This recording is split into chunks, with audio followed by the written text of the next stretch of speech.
तमिलनाडु में आपको क्या उम्मीद है अपनी एनडीए से?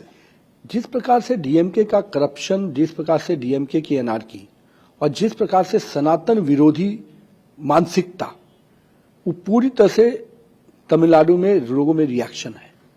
वहां हमारी भूमिका छोटी है, हम अलायंस पार्टनर में हैं और हमारा मुख्य दल एआईडीएमके वहां पर लड़ रहे हैं हम लोग मिलकर। हमारा ये मानना है कि जिस प्रकार से पब्लिक के अंदर रिएक्शन मैंने देखा, मैं खुद भी कई कैंपेन में वहां पर गया, मुझे बहुत स्पष्ट दिख रहा है कि डीएमके को इस बार इसका भारी नुकसान होगा। विजय फैक्टर कितना बड़ा है? ये किसको नुकसान करेगा या किसको फायदा करेगा? देखिए, विजय फैक्टर कितना बनेगा, राजनीति में कई बार ग्लैमर से भी लोग आते हैं और स्थान बनाते हैं, पर मेरा हमेशा मानना है पिच पे थोड़ा समय बिताना पड़ता है। और अगर कई बार हम लोगों ने देखे ऐसे ऐसे कई बड़े लोग आते हैं और वो कितने मजा जमीन पर रह पाते हैं, वो देखने का विषय है। मैं मानता हूं कि विजय जी के लिए शुरुआत जरूर है, पर बहुत बड़ी शुरुआत होगी ऐसा मैं नहीं मानता हूं।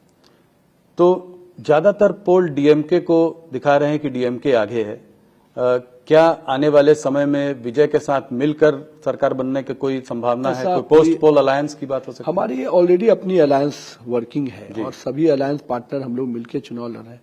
हम आज पोस्ट पोल के लिए कहीं कोई संभावना मुझे नहीं दिख रही है। मुझे लग रहा है कि हम एनडीए एज ए फ्रंट सरकार बनाएंगे। तो विजय के साथ हाथ मिलाने का कोई आवश्यकता नहीं पड़ेगी और सरकार बनेगी। हम तो आश्वस्त हैं।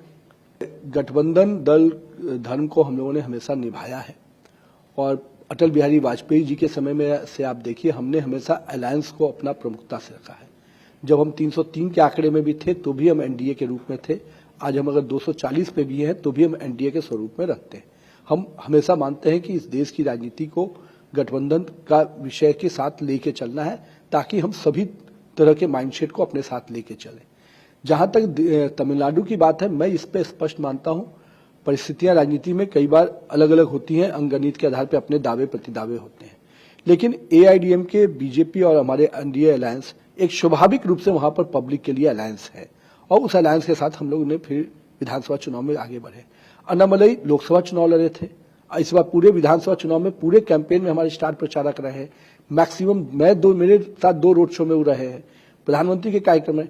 तो कहाँ पीछे किया है? अब एक व्यक्ति को अगर लोकसभा मिला है तो बाद में उसके लिए पार्टी हर आदमी के लिए होमवर्क करके रखती है। थोड़ा लग रहा था कि मुंह फुलाए बैठे हुए। देखिए, मैं तो मानता हूँ पार्टी हर कार्यकर्ता के लिए होमवर्क किए रहती है, समय आने पर उस होमवर्क का पता चलता है।